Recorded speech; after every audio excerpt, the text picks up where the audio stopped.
ছোট ছোট টবেও দীর্ঘদিন পুঁইশাক খেতে 2-3টি পরিচর্যা করতে হবে। প্রথম পরিচর্যা হলো গোড়ার দিকে যে পাতাগুলো রয়েছে সেগুলো থেকে রোগবালাই উপরের দিকে ছড়ে যায়, সেজন্য গোড়ার পাতা কেটে দিব যেন সহজেই টবের মাটিতে আলো বাতাস যেতে পারে এবং টবের মাটি যেন অতিরিক্ত গরম না হয় সেই জন্য পাশাপাশি শাক লাগাতে পারেন। আমি চিরা শাক লাগিয়েছি, এটি অনেক সুস্বাদু এবং খুবই উপকারী একটি শাক।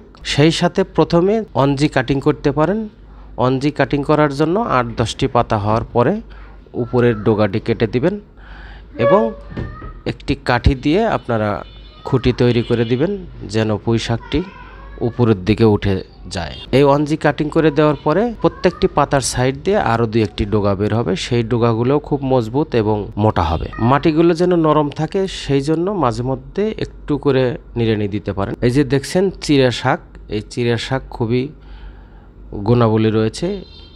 এরকম পুঁই শাক লাগানোর পরেও আপনারা এই শাক বিভিন্ন টবের চতুর্দিকে লাগাতে পারেন, এতে করে টবের যে মূল গাছ সেগুলোর কোনো ক্ষতি হবে না। তো বন্ধুরা, এরকম ছাদ বাগানের বিভিন্ন পরামর্শমূলক ভিডিও আমার চ্যানেলে দেওয়া আছে, প্রয়োজনে আমার চ্যানেলটি সাবস্ক্রাইব করে সেগুলো দেখতে পারেন। আর বেশি বেশি শেয়ার করবেন, লাইক করবেন, কমেন্ট করবেন, সকলকে দেখার সুযোগ করে দিবেন। ধন্যবাদ সকলকে, ভালো থাকবেন, আল্লাহ হাফেজ।